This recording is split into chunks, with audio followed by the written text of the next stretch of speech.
Salut tout le monde! Dans le cadre de l'événement Buzz Auto, on est aujourd'hui chez Hyundai de Saint-Jérôme, en fait, pour vous parler d'un modèle qui est populaire, c'est le Kona. C'est le véhicule le plus vendu depuis déjà quelques années du côté de chez Hyundai. La première génération est arrivée en 2018 et on a refait pour 2024 une deuxième génération, une modèle dont on parle aujourd'hui, c'est le Kona N-Line.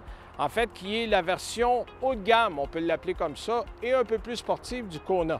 En fait, on a un moteur 1.6 litres turbo qui fait 190 chevaux. Donc ça, c'est le côté performance. Mais côté esthétique, on a aussi un véhicule qui est très joli. Vous le voyez, on a des jantes de 19 pouces qui sont spécifiques à ce modèle-là. Et tout est à la couleur de la carrosserie. Les pare-chocs, les miroirs. Donc, on a une harmonie qui est très belle dans ce véhicule-là. Et je vous invite à aller faire un petit tour avec moi. Donc, on est à l'intérieur du Hyundai Kona N-Line. Ce qui est intéressant, on a procédé différemment pour la nouvelle génération de Kona. En fait, on a basé la première génération de véhicules électriques sur les véhicules à essence.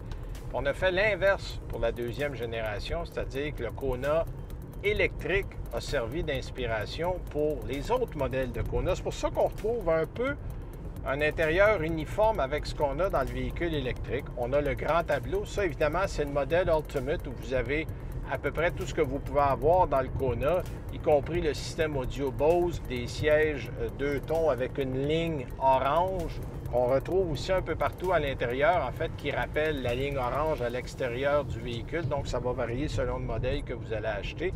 On a également installé la boîte à 8 rapports au volant. Donc, ça permet de libérer de la place pour de l'espace dans la console. On a un chargeur sans fil pour le téléphone, des vides-poches où on est capable d'accepter une grosse bouteille. Donc, il y a beaucoup d'espace de rangement. Ça, c'est intéressant. Et comme la nouvelle génération de Kona est plus grande que l'ancienne, bien, on a plus de place à l'arrière. On a plus de place dans le coffre. Là, on passe de 543 litres d'espace cargo à plus de 740 dans la nouvelle génération. C'est quand même significatif. Au point de vue tenue de route, on a aussi une amélioration par rapport au modèle de base. Le modèle de base qui a un moteur de 147 chevaux, moteur de 2 litres. Vous avez 190 chevaux dans ce modèle-là.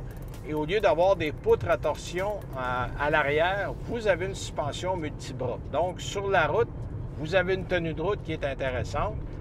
Le seul changement qu'il y a, autre que ça au moteur, c'est, je l'ai dit tantôt, la boîte automatique à 8 rapports qui remplace la boîte à double embrayage à 7 rapports.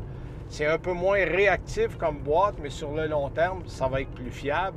Donc, on a joué la fiabilité du côté de Hyundai. Dans l'ensemble, bon petit modèle. Les prix, on parle de 35 000, à peu près 35 500 $ pour un Kona N-Line de base, jusqu'à 38 500 $ pour le modèle Ultimate qu'on a avec nous. En conclusion, pas surprenant de voir que le Kona est aussi populaire, avec des prix qui commencent un peu au-dessus de 25 000 $ dans les modèles à essence, jusqu'à 38 500 $ pour le modèle Ultimate qu'on a avec nous dans le Kona N-Line. Le format est pratique, la qualité est excellente et surtout, la garantie est une des meilleures de l'industrie.